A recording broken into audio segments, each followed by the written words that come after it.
LFM kulungamya ekibiina kya National Unity Platform ennaku z'omwezi mukaaga June 2023 clarification regarding constitutional and electoral reforms ngebaluwa eno efulumya oba ekiwandiiko kino statement kifulumya olwaleero ng'ennaku z'omwezi z'ensomye nga kivaayo okulungamya ku nsonga ey'ebyogerwako kati ebya okukyusa mu ssemateeka mu nsonga eza ebyokulonda amateeka g'ebyokulonda okusinziira ku lukuŋŋaana mu nnaku eziyise. There have been several statements regarding the tabling of electoral and constitutional reforms by the office of the leader of the opposition in Parliament. Wabaddewo ebiwandiiko eby'enjawulo ebibadde bireetebwa ebibadde biteekebwa ku mmeeza oba ebibadde byanjulwa nga bikwatagana n'ensonga y'enkyukakyuka mu constitution ssemateeka nga biva mu office ey'omukulembeze waffe wa Parliament. The National Unity Platform believes that Uganda deserves better laws and policies, including better electoral laws. Ekibiina kya National Unity Platform munda mu kyo kikiriza nti Uganda yeetaaga okuba n'amateeka era n'enkola ennungamu eyo eya amateeka ag'ebyokwatagana mu mateeka ag'ebyokulonda. Naye, however, under the present military regime, these reforms cannot be allowed to sail through. The NRM would use their manufactured numbers to block any meaningful reforms and predictably use the opportunity to bring in laws that further derail and defeat democratic rule. Naye kyetaagisa munnayuganda yenna amanyi nti olwaleero nga tuli mu gavumenti eno eyamusibira mu bbwa ey'obwannakyemalira ekola mu nkola y'amagye ag'ekinnawayira. Kizibu nnyo amateeka gano ne gaba malungi gatya okuyitamu. Naye bannayuganda musaanidde mumanye nti ekibiina kya National Resistance Movement nga kyava mu National Resistance Army kijja kukozesa omukono gwakyo ogw'okuba ne numbers enkolerere enjingirire mu Parliament okulemesa ebyo ebyetaagisa okukyusa mu Constitution era mu ndaba y'ekibiina kya National Unity Platform ate kijja kukozesa omukisa ogwo okuleeta amateeka agagenda okwongera okunyikira enkola eya demokrasiya. Also believe that despite their flaws, the current laws,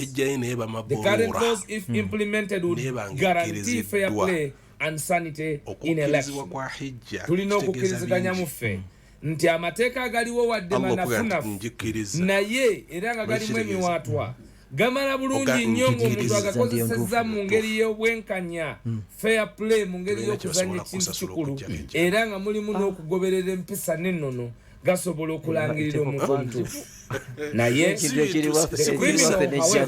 the criminal regime has always ignored them and carried out the worst forms of electoral fraud. Therefore, constitutional and electoral reforms cannot be the solution. Nti naye kisaanidde abannayuganda tumanye era mwenna mumanyi nti eno gavumenti emenyi y'amateeka ey'obwannakyemalira kizibu nnyo era bulijjo egaanye okugendera ku mateeka ago agaliwo nekola embeera esingawo okubeera embi mwenanyinza okubaweekeza wadde teri mu bbaluwa akalulu ka Nakwedde, akalulu ka Paulo Mwiru, akalulu ka Kibugudu Muhammad Badman meya w'Ejjinja n'obulala bungi nnyo bwe muzze mulaba. Electoral Commission nga mananyini kakiiko mwennyini yakulembedde okulangirira results endala naye nga temwerabidde akalulu ka His Excellency Robert Kyagulanyi Ssentamu nga na buli kati chairperson wa Electoral Commission tamanyi ani era butya bwe yalangirira oyo yakulembera olwaleero. Therefore, constitutional and electoral reforms cannot be the solution. Bannayuganda twagala kubakakasa nti oli yenna okwogera ku nnongeseza mu ssemateeka oba okugamba nti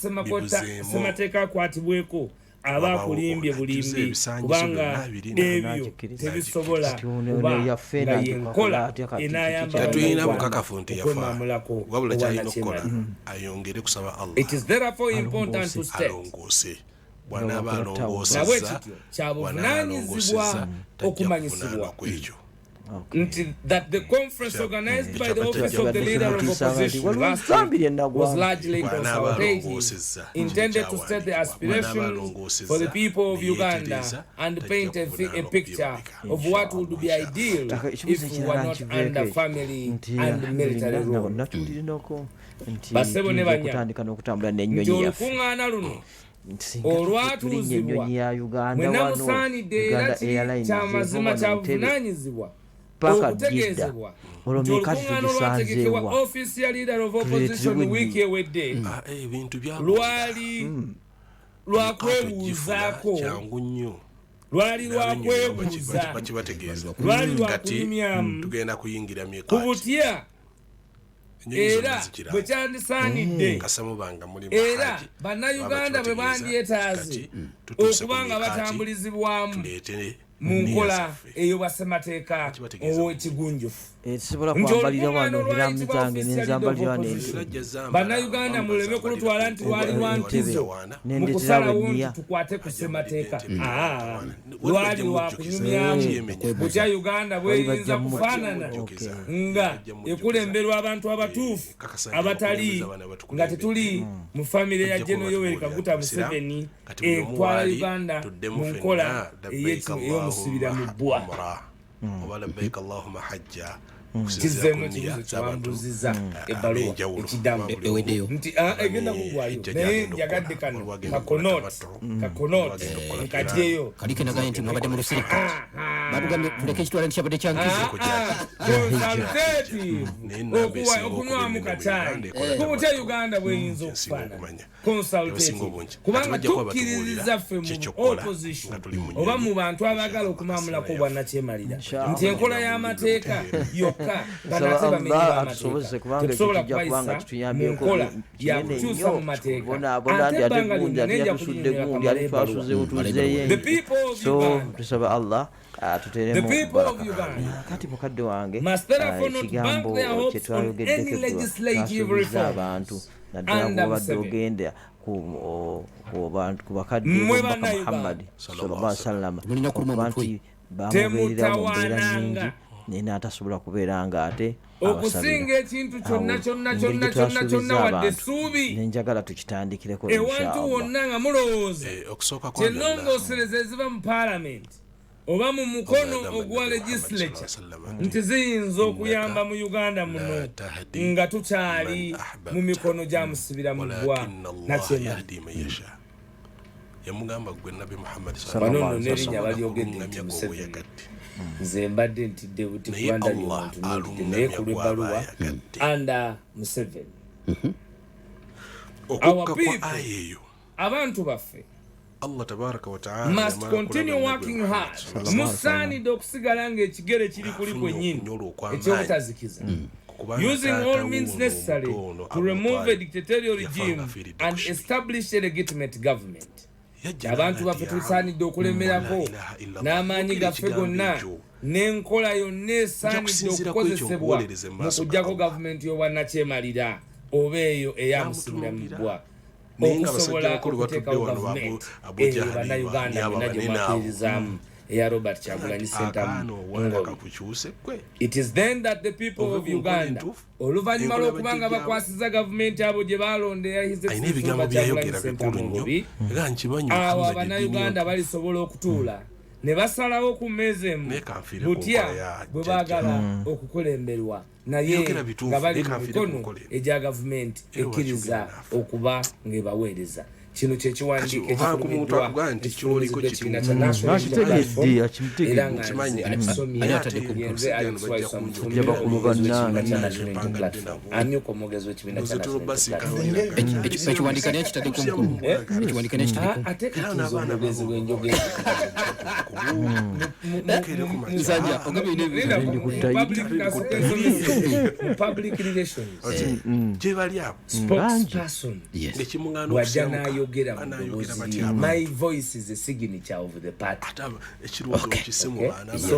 Obuuza omukono kugambye ekibiina kya National Unity Platform. Kade kukali